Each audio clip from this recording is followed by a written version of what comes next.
Satu, baik, Waalaikumsalam. pertemuan ke-6 materi biologi molekuler. Ini tentang rekombinasi genetik. Nah, dari semester 1 sudah dipelajari apa itu tentang rekombinan, yaitu percampuran antara DNA lama dengan DNA yang baru, sehingga itu akan memunculkan alel atau sifat yang baru pada individu. Oke, di sini dijelaskan bahwa itu rekombinasi adalah pertukaran sekuen genetik antara kromosom yang berbeda antara gen-gen yang terletak dalam satu kromosom. Bisa dilihat pada contoh gambar ini, mungkin gambar dari suatu kue, itu terjadi perpaduan bauran warna antara putih, coklat. Nah, itu contoh sederhana dari rekombinasi. Itu percampuran antara dua hal yang berbeda. Nah, salah satu bentuk dari rekombinasi pada makhluk hidup adalah pindah silang, yaitu pindah silang, misalnya pindah silang dari kromosom, misalnya pada bidang pertanian untuk mewujudkan tanaman baru yang sifatnya lebih unggul, dan banyak contoh lainnya. Kemudian ini pindah silang pada kromosom, yaitu proses pindah silang ini akan menghasilkan kromatid-kromatid yang rekombinan. Ini contohnya ada dua kromosom yang homolog, kemudian saling berdekatan. Nah, pada kakinya akan terjadi itu pertukaran pindah silang, sehingga akan menghasilkan ini kromatid yang rekombinan pada sisi ini. Bisa mungkin sisi ini bertukar antara AT kemudian menjadi TA. Itu titik di mana dua segmen kromatid saling pindah silang itu dinamakan kiasma. Ini terjadi pada sini. Titik di sini dinamakan kiasma. Kemudian ada beberapa tipe rekombinasi. Yang pertama rekombinasi homolog atau umum, yang kedua rekombinasi situs khusus, yang ketiga rekombinasi transposisi. Rekombinasi homolog atau umum adalah pertukaran segmen-segmen DNA yang sama atau identik. Bisa berupa pertukaran segmen DNA antar sister kromatid atau pertukaran segmen DNA antar kromosom homolog. Nah, ini dari mekanismenya pertukaran antara yang A ini pertukaran segmen DNA antar kromatid, yang kemudian yang B pertukaran segmen DNA antar kromosom homolog. Nah, di sini dijelaskan pertukaran kromatid saudara yang ini sama-sama alelnya BB besar, kemudian sini berpindah, tapi ini tetap sama itu, sehingga antara alel lama dan baru itu tetap sama itu sifatnya antara indukan dengan anakan, tidak ada perbedaannya. Karena di sini alelnya BB besar hanya berpindah ke sini, jadi alelnya tetap. Kemudian yang di sini rekombinasi antara kromosom homolog, ini terjadi pertukaran antara kromosom antar tetangga gitu. Jadi misalnya sini B besar bertukar dengan B kecil. Nah, setelah meiosis lengkap menghasilkan 4 sel yang haploid, itu akan dihasilkan dua tipe genotip yang rekombinan, A besar, B kecil, A kecil, B besar. Dan tentunya ini akan menghasilkan sifat yang baru.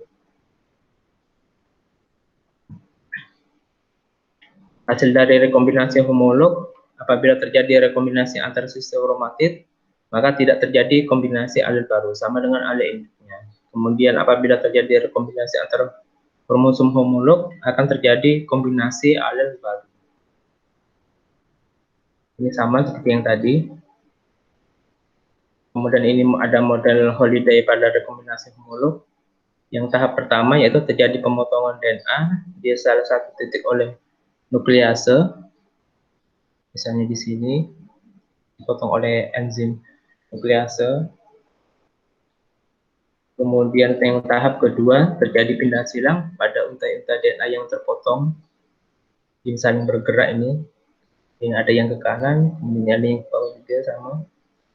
Nah, strand DNA ini pada sisi kiri ini melepas kromosom homolog dan melekat pada strand sisi kanan pada DNA-nya seperti ini. Kemudian migrasi Junction Holiday dari kiri ke kanan. Ini disebut ini migrasi percabangan. Ini menghasilkan dua wilayah yang heteroduplex. Maksudnya heteroduplex itu bisa terjadi itu pasangan basanya itu bisa bermacam-macam. Ada yang bisa berpasangan dengan cocok atau malah tidak itu. Nah, ini dua wilayah heteroduplex punya beberapa pasangan yang tidak sesuai. Kemudian di sini terjadi perbentukan holiday junction, yaitu struktur DNA bercabang yang terbentuk karena pindah silang. Nah, ini bedanya antara holiday junction dengan chiasma. Kodenya hampir mirip dalam proses rekombinasi. Chiasma merupakan titik antara dua kromatid melakukan pindah silang. Holiday junction merupakan struktur tetrahedral antara segmen-segmen DNA yang melakukan rekombinasi homolog. Nah, ini bedanya holiday junction dengan chiasma. Kalau holiday junction itu berbentuk tetrahedral antara pasang basanya sampai 8. Kemudian yang chiasma ini hanya seperti ini. Ada dua. Kemudian model holiday pada rekombinasi homolog, holiday junction kemudian bergeser sepanjang pita DNA. Pergeseran ini disebut dengan migrasi cabang. Nah, ini contoh dari holiday junction, nanti bisa dibaca. Ini nanti hasilnya akan seperti ini. Jika ini dari holiday junction itu hasilnya itu sesuai pasangan basanya, itu tidak akan terjadi kromosom yang rekombinan.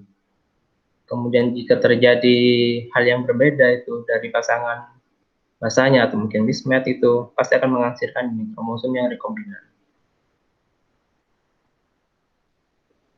Kemudian yang kedua, rekombinasi situs khusus, yaitu rekombinasi antara segmen-segmen DNA yang tidak mirip atau sama pada situs tertentu. Contohnya, ini rekombinasi antara segmen DNA virus dengan DNA bakteri. Pada rekombinasi ini terdapat pula enzim yang berperan dalam pemotongan dan penyambungan segmen-segmen DNA. Nah, ini contohnya ada bakteriofaga virus dengan DNA bakteri. Itu bisa dilihat itu bedanya sangat beda sekali. DNA virus itu sangat kecil sekali, kemudian DNA bakteri tentu lebih besar. Itu kenapa bisa menyatu, karena DNA pada virus itu yaitu terdapat sekuen yang ada kemiripan meskipun sedikit. Nah, di sini integrasi mengenali sekuen inti pada virus ini dan membawa mereka ini ke DNA bakteri. Ini catatan, kromosom E. coli sebenarnya lebih besar daripada DNA virus. Jadi di sini antara DNA virus itu sekuennya ada yang sesuai dengan DNA pada ini bakteri, misalnya A dengan T, kemudian itu bisa menyatu.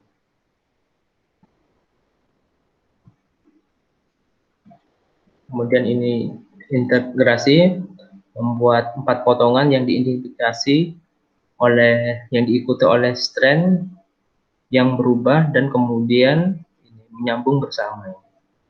Nah, di sini itu terjadi pemotongan DNA itu pada virus, kemudian virus itu yang terpotong, kemudian menyatu dengan DNA bakteri seperti ini. Ini di sini dijelaskan integrasi kemudian memotong di sekuen kedua DNA, terjadi penyambungan kedua DNA. Nah, ini contoh rekombinasi khusus pada manusia, yaitu proses pembentukan antibodi. Antibodi merupakan salah satu komponen dalam sistem kekebalan tubuh manusia. Antibodies bekerja spesifik mengenali antigen, yaitu satu antibodi untuk satu antigen. Dan biasanya itu antibodi itu dihasilkan oleh sel darah putih atau leukosit. Nah, antibodi dihasilkan oleh sel B atau limfosit B, sedangkan limfosit B itu bagian dari leukosit. Dikenal juga dengan imunoglobulin. Nah, ini nama lain dari antibodi adalah imunoglobulin. Terdapat 5 kelas imunoglobulin. Ini contohnya. Nanti bisa dicari di Google itu, pasti banyak itu. Kemudian memiliki struktur yang khusus. Nah, struktur yang khusus ini maksudnya itu satu antibodi untuk satu antigen, gitu, seperti antara kunci dengan gemboknya. Nah, ini produksi antibodi di sel darah putih pada bagian sel limfosit B. Nah, ini kemudian ini strukturnya. Ini struktur antibodinya seperti ini. Ini juga struktur antibodi dari imunoglobulin A dan lainnya. Kemudian bagaimana cara sel B memproduksi antibodi yang spesifik, yaitu dengan cara rekombinasi situs khusus. Beberapa segmen dalam gen antibodi mengalami pemotongan dan penyambungan, sehingga terbentuk antibodi yang spesifik dengan antigennya. Kemudian yang ketiga, yaitu transposisi, yaitu pemindahan segmen DNA dari suatu lokus ke lokus yang lain pada satu kromosom. Lokus posisi gen pada suatu kromosom. Ini maksudnya dari suatu peta kromosom itu lokus itu jarak antara itu gennya, misalnya berapa pasang massa dari satu ke tempat lainnya itu. Dan posisi juga bisa terjadi pada kromosom yang berbeda. Pola transposisi mirip dengan rekombinasi situs khusus. Segmen DNA yang dapat berpindah-pindah dinamakan transposon. Nah, ini macam-macam transposisi, ada 3. Yang pertama transposisi sederhana, kedua replikatif, 3 retrotransposon. Nah, ini transposisi sederhana seperti ini gambarannya. Pemindahan segmen DNA dari lokus satu ke lokus lain dalam satu kromosom. Jadi di sini terjadi perpindahan, nanti di sini terpotong oleh suatu enzim, misalnya enzim nuklease. Kemudian di sini ada terpotong juga, kemudian pindah ke sini. Transposisi sederhana juga disebut transposisi potong tempel, terjadi pada organisme prokaryotik dan eukaryotik.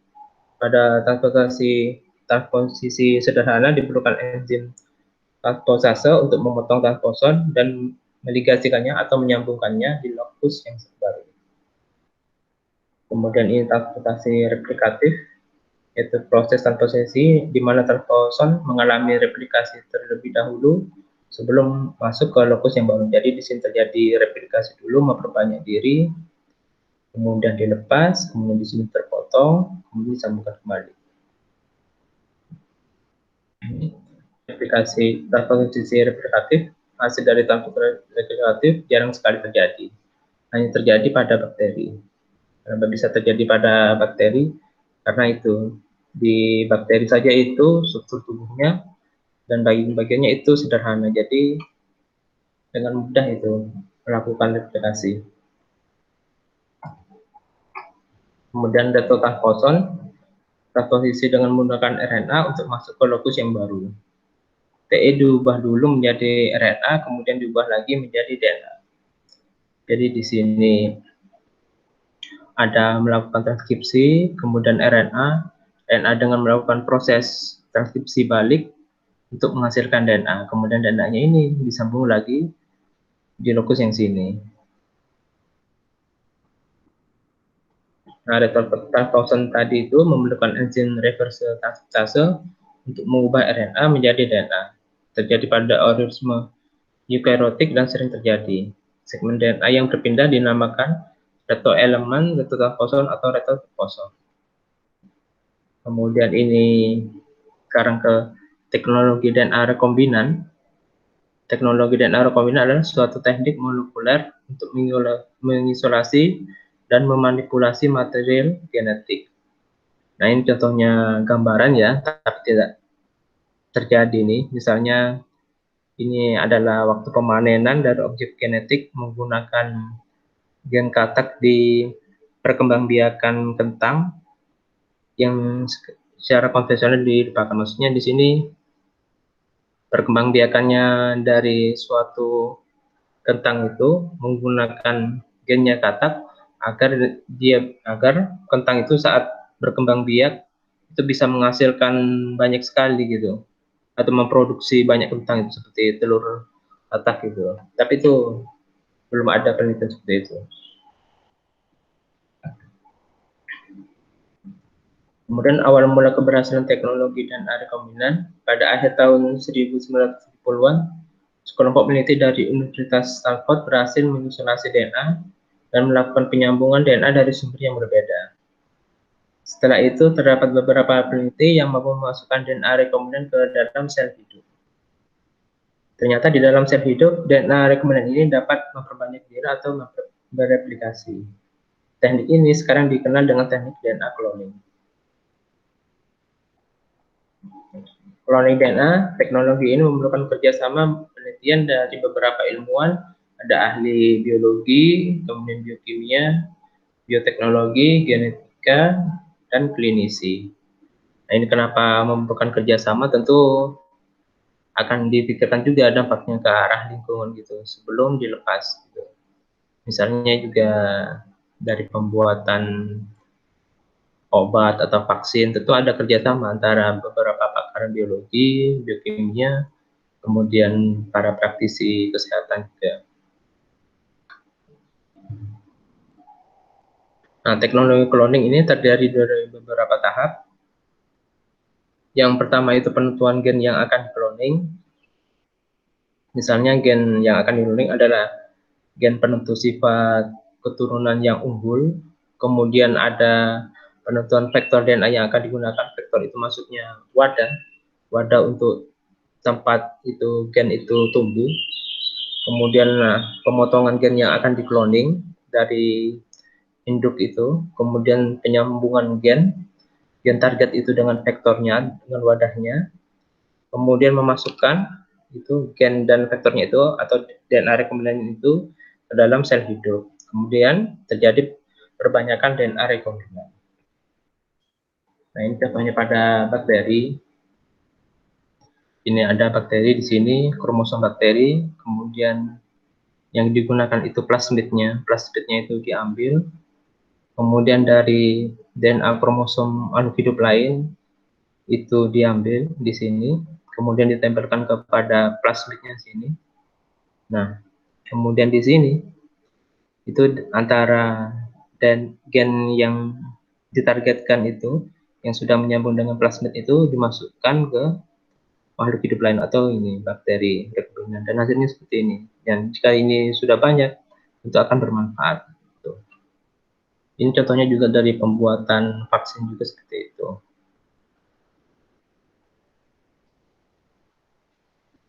DNA target dan vektor diperlukan dalam cloning DNA. DNA target merupakan gen atau sekuens DNA yang akan di-cloning.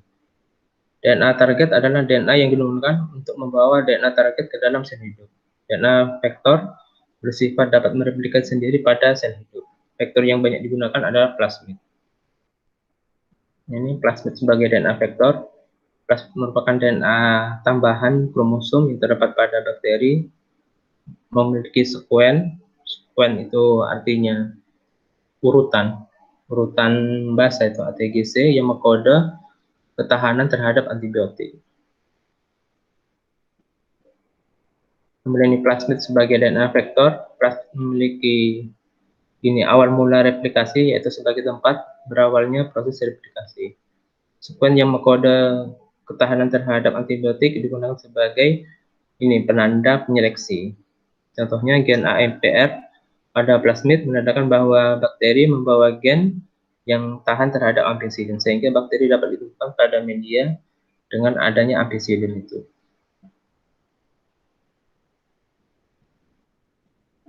Kemudian plasmid sebagai DNA vektor, terdapat promotor sebagai segmen yang mengatur proses transkripsi dan sel tempat protein dari gen target dapat dihasilkan atau diekspresikan. Promotor maksudnya di sini ini titik mulai itu untuk mendukung suatu terjadinya itu transkripsi atau replikasi. Kemudian multiple cloning site merupakan daerah tempat gen target dimasukkan atau disimpan. Plasmid secara komersial dijual untuk cloning DNA. Nah, ini contoh plasmid ini dari bakteri. Cup di sini ada titik mulanya. Itu nanti di sini juga ada promotornya. Kemudian tahapan cloning DNA. Yang pertama DNA atau gen target dan plasmid yang dipotong dengan enzim deteksi yang sama. Kemudian kedua itu setelah gen disambungkan ke plasmid di darah MCS. Kemudian ketiga plasmid yang berisi gen target dimasukkan ke dalam bakteri. Kemudian bakteri ditumbuhkan pada medium pertumbuhan dan ditambahkan antibiotik. Kemudian yang kelima itu diinkubasikan atau didiamkan selama beberapa waktu pada suhu tertentu dan akan tumbuh banyak bakteri sel kompeten dengan plasmid rekombinan. Nah, ini contohnya dari suatu plasmid. Nah, ini plasmid dari bakteri. Kemudian di sini dipotong plasmidnya itu untuk menyambung gen yang unggul, misalnya gen antibiotik dari manusia, kemudian disambungkan sini, dicampur ini, kemudian dengan beberapa waktu ini terjadi ini penyambungan pasangan basa, tambahkan penyambungan basa yang kovalen dengan ini DNA kromosom yang dimasukkan ke dalam plasmid. Nah, setelah dimasukkan sini, itu biasanya dimasukkan lagi ke dalam bakteri supaya untuk memperbanyak diri. Kemudian retriksi DNA adalah pemotongan DNA menggunakan enzim DNA retriksi.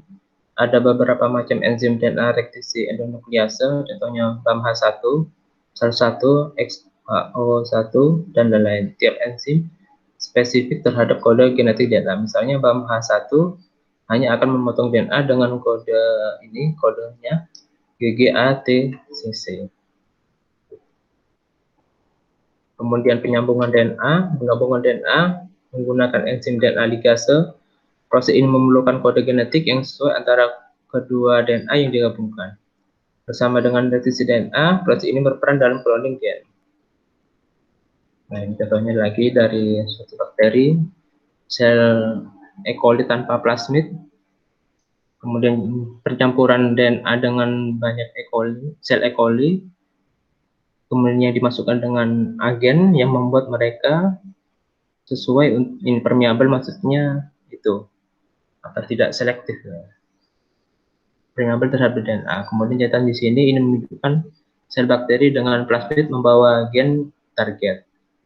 Sel bakteri lain akan memiliki vektor rekombinan atau vektor rekursilase. Nah, ini vektor ini pada bakteri lain dengan tanpa insetnya. Kemudian sel plat pada media yang mengandung ini, misalnya contohnya ini ada mungkin ada ampisilinnya atau gen targetnya yang diinkubasi selama atau didiamkan selama semalam. Kemudian hasilnya seperti ini, ada yang koloni biru bakterinya, kemudian ada koloni yang putih. Ini vektor rekombinan dengan dimasukkan dengan suatu gen dan ini tambah gen ini. Tetapi di sini yang hasilnya setiap koloni bakteri diperoleh dari sel yang tunggal, sehingga semua sel di koloni akan memiliki materi genetik yang sama. Kemudian ini gambaran sedikit tentang PCR, polymerase chain reaction atau reaksi berantai polimerase, merupakan metode perbanyakan gen DNA menggunakan reaksi berantai dibantu oleh enzim DNA polimerase memerlukan primer, yaitu DNA spesifik dengan panjang 18 sampai 24 pasang basa, terdiri dari 3 tahap. Ada denaturasi, itu pemanasan ya, untuk memanaskan DNA supaya terpisah untayan ganda DNA-nya. Kemudian setelah dipanaskan atau diurai DNA-nya, kemudian terjadi penempelan primer pada DNA untuk memperbanyak diri. Kemudian setelah itu ada elongasi, itu pembentukan DNA atau gen baru. Nah, ini seperti ini. Di sini ada tahap denaturasi, pemanasan, misalkan DNA, kemudian di sini akan ditempelkan primer supaya mereplikasi lebih banyak diri. Kemudian pada tahap juga ada tahap elongasi itu. Seperti ini, sampai beberapa kali siklus. Misalnya itu 30 siklus gitu. Dan biasanya setelah 30 siklus itu tidak akan terjadi pemanjangan lagi. Kemudian ini manfaat dari cloning DNA di bidang kedokteran untuk produksi vaksin dan produksi hormon, bidang pertanian untuk menghasilkan tanaman baru yang lebih unggul, tahan hama, menyimpannya lebih cepat, dan lain-lain. Kemudian untuk ilmu pengetahuan, untuk mengetahui peran suatu gen yang belum diketahui.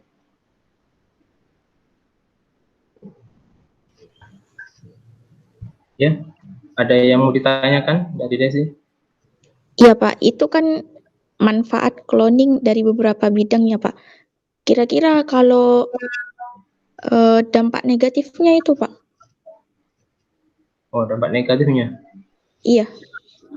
Kalau menurut saya dampak negatif dari suatu cloning ya, kalau dari sisi keagamaan untuk cloning manusia itu tidak boleh gitu.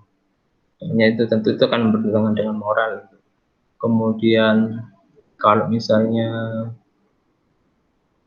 itu ya namanya rekayasa genetika kan itu mau mengubah sesuatu yang ada menjadi berbeda atau mengubah kodratnya gitu. Dan kalau misalnya dilepas ke lingkungan, ya kalau cloning itu bisa jadi itu apa sifat-sifat mutan yang harusnya tidak muncul menjadi muncul. Kemudian itu dampaknya pada lingkungan bisa merusak ekosistem yang ada. Misalnya dari suatu habitat dia ada tanaman ini, kemudian kita tumbuhkan tanaman hasil dari rekayasa genetik, tentu itu akan memusnahkan atau menyediakan itu seperti tanaman apa ya pendatang baru gitu yang merusak tanaman yang sudah ada di situ.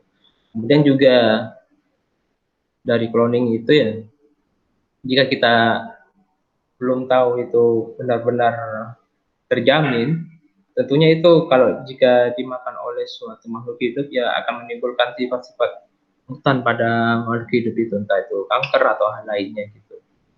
Tapi kalau misalnya sudah diketahui cloning DNA-nya dari sifat-sifat yang unggul dari DNA indukan, tentu juga akan bermanfaat. Gitu. Seperti itu sih. Saya. Pak, tadi kan katanya benar-benar terjamin ya Pak. Kira-kira itu bagaimana kita bisa tahu kalau indukannya itu benar-benar terjamin Pak? Ya kita harus itu menelusuri dulu dan meneliti dulu itu sifat indukannya itu dari berbagai aspek gen yang ada pada makhluk hidup itu. Tentu akan dilakukan penelitian genom itu. Nah, genom itu sendiri itu kan kumpulan dari banyak gen itu dari suatu makhluk hidup. Nah, tentu kita akan meneliti dulu itu entah pada bagian gen yang mana. Untuk yang rusak tentu kita hapus itu, terus kita ganti gen yang baru. Atau gen yang rusak itu kita tidak pakai itu cloning DNA. Itu. Tapi menurut saya cloning DNA ini banyak manfaatnya ini. Kalau bukan pada manusia ya, tapi ada bidang kedokteran, pada pertanian untuk memperbanyak diri gitu.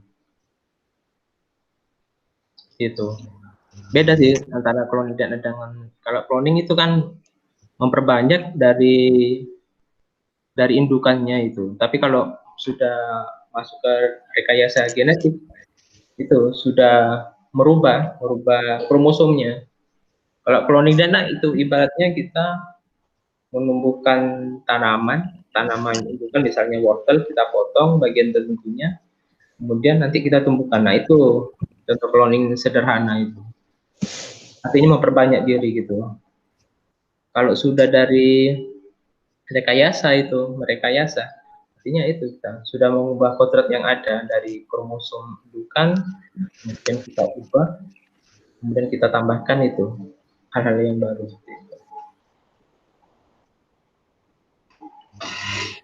Ya, ada yang bertanyakan lagi? Mungkin agak kurang jelas. Nah, ya itu Pak. Yang tadi, yang dari bakteri genetiknya itu kan warna, ya dari bakteri genetiknya itu sama, tapi warnanya itu berbeda. Oh ini, yang sini ya? Iya Pak.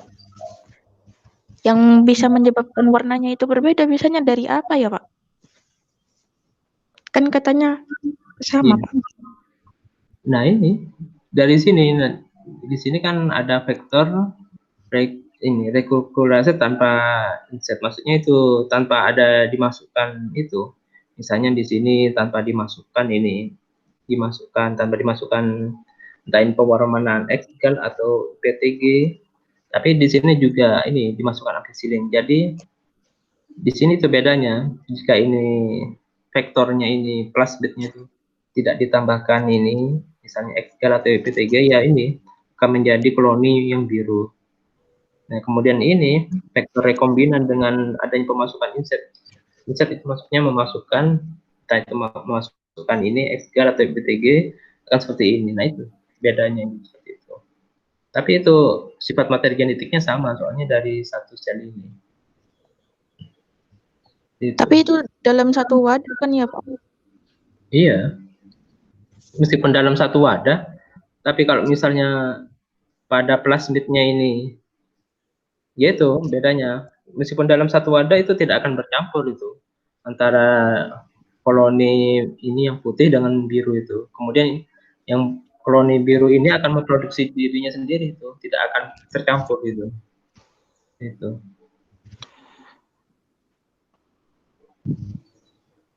Ada lagi?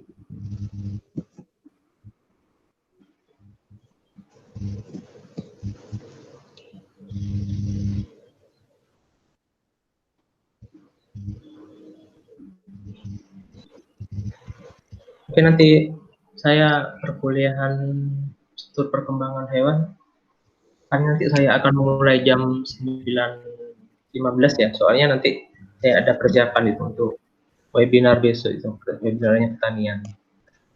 Jadi nanti saya lebih cepat itu mengajarnya. Jam 9.15 ya Pak? Iya, insya Allah jam segitulah kalau saya sudah siap. Iya Pak. Oke, saya akhiri dulu ya kuliah Pak. hari ini. Terima kasih. Assalamualaikum warahmatullahi wabarakatuh. Waalaikumsalam warahmatullahi wabarakatuh.